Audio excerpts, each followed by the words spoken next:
नमस्कार।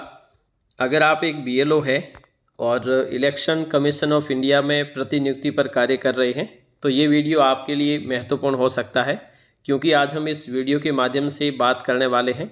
जैसा कि हमने पिछले वीडियो में देखा था कि सरकार की ओर से यानी कि इलेक्शन कमीशन की ओर से बीएलओ के मानदेय में बढ़ोतरी की घोषणा की गई है। पिछला जो मानदेय मिला था उसे बढ़ाकर कुछ अन्य राशि का भुगतान बीएलओज़ को किया जाएगा। अब बीएलओ का, जैसा कि आप सभी ने कुछ कमेंट्स किए थे कि इसका भुगतान कब से होगा और बीएलओ को जो ये भुगतान किया जाता है वो कौन करता है, कहाँ से इसका भुगतान होता है, तो हम आज इस वीडियो के माध्यम से इसकी जानकारी आपको देने वाले हैं। तो चलिए शुरू करते हैं।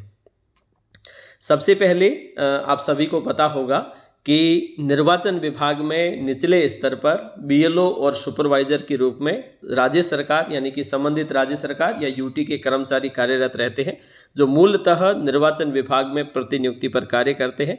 मतदान केंद्र स्तर पर बूथ लेवल ऑफिसर के रूप में बीएलओ कार्य करते हैं, जिनका मुख्य कार्य है मतदाता सूचियों को अद्यतन करने का। और सुपरवाइजर है वो बीएलओ और ईआरओ के मध्य कड़ी का कार्य करते हैं, मतलब ईआरओ से सूचना प्राप्त करके बीएलओ तक पहुंचाना और बीएलओ को जो काम दिया गया था उसकी निगरानी करते हुए उसकी सूचना ईआरओ ऑफिस तक पहुंचाना। ईआरओ कार्यालय मतलब निर्वाचक रजिस्ट्रीकरण पदाधिकारी आपके संबंधित उपखंड कार्यालय पर रहता है। जो वहां का एसडीओ होता है वो ही पदेन रूप से ईआरओ के रूप में कार्य करता है। वर्तमान में बीएलओ को अगर आप देखेंगे तो 500 रुपये प्रति माह के हिसाब से भुगतान किया जाता है और सुपरवाइजर को 1000 रुपये प्रति माह के हिसाब से भुगतान किया जाता है। सरकार ने जो बढ़ाया है यानी निर्वाचन आयोग ने जो बढ़ाया है उसके अनुसार अब बीएलओ को 1000 यानी कि 12,000 रुपये और सुपरवाइजर को 1500 रुपये यानी कि 18,000 रुपये का मानदेय भुगतान किया जाएगा। इसके अतिरिक्त बीएलओ को 2000 रुपये प्रत्येक पुनरीक्षण कार्यक्रम के दौरान अतिरिक्त रूप से दिए जाएंगे। अब दरअसल आपने ये आदेश देखा होगा और इस आदेश में ये आदेश मूलतः इलेक्शन कमीशन ऑफ इंडिया का है और ये संबोधित किया गया है जो मुख्य निर्वाचन ऑफिसर है, मुख्य निर्वाचन अधिकारी है, जो स्टेट स्तर के और यूटी स्तर के हैं, उनको संबोधित किया गया है। सीधे तौर पर ईआरओ को इस प्रकार के आदेश नहीं दिए जाते हैं।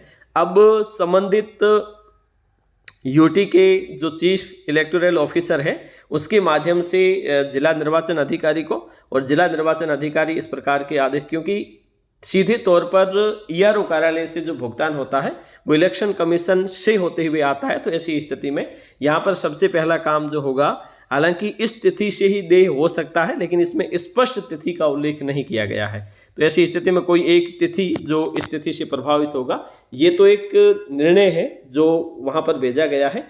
अब मुख्य निर्वाचन अधिकारी जो संबंधित जिला निर्वाचन अधिकारी और ईआरओ के माध्यम से इस प्रकार के लेटर जारी करेंगे और जिसके माध्यम से वो आसानी से इसका भुगतान किया जाएगा। अब ये जो भुगतान है ये कौन करता है? भुगतान आप जिस ईआरओ कार्यालय में प्रतिनियुक्ति पर कार्यरत है वहीं से इसका भुगतान किया जाता है। ईआरओ कार्यालय के माध्यम से ही भुगतान होता है। बीएलओ और सुपरवाइजर, निर्वाचन विभाग है वो ईआरओ कार्यालय को देता है उसका, और ईआरओ के माध्यम से सुपरवाइजर इनको भुगतान किया जाता है। और ये कब से किस तिथि से प्रभावित होगा, तो इस आदेश में कोई किसी प्रकार की तिथि का उल्लेख नहीं है। अलग से इस प्रकार के निर्देश जारी किए जा सकते हैं जो इलेक्शन कमीशन स्टेट स्तर को इस प्रकार से जारी कर देगा और स्टेट स्तर से जिस प्रकार से निर्देश प्राप्त होंगे उसी के अनुसार। और मुझे लगता है कि जिस तिथि को ये जारी हुए हैं उसके अगले महीने से इसे लागू किया जा सकता है, मतलब 1 अगस्त 2025 से इसे लागू किया जा सकता है। अंतिम निर्णय उनका होगा जो इसको जारी करने वाले हैं। आज के लिए इतना ही, धन्यवाद।